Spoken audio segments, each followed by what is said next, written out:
ایک اور گرامی نامہ اٹک سے ایک صاحب نے تحریر فرمایا اور فرماتے ہیں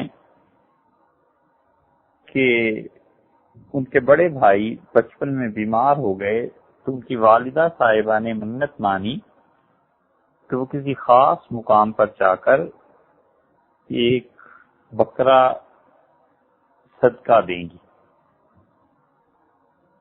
تو کیا یہ ضروری ہے کہ وہ بکرا وہاں تک پہنچایا جائے؟ اور اس منت کو مانے ہوئے 22 سال گزر گئے اور کیا اس کی قیمت بھی دی جا سکتی ہے؟ تو یاد رکھنا چاہیے مسئلے کے اعتبار سے کہ جو نظر انہوں نے مانی تھی یہ نظر درست نہیں ہے. کسی خاص مزار پر بکرے کا لے جانا، پھر اسے وہاں پر ذبح کرنا، اور خدا نہ خواستہ اگر عقیدہ کچھ اور ہو جائے تو یہ معاملہ زیادہ خطرناک ہے. اس لیے یہ نظر معصیت کی ہے، گناہ کی ہے،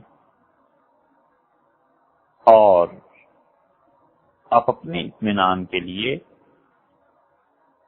جو صورت اس کی اختیار فرمائیں وہ بھی صحیح ہے. جیسے آپ نے تحریر کیا کہ قریب کے کسی مدرسے میں اتنے پیسے دے دیں یا کسی غریب کی مدد کر دیں، تو آپ اپنے اطمینان کے لیے یہ کر لیجئے. یہ صورتیں جائز ہیں.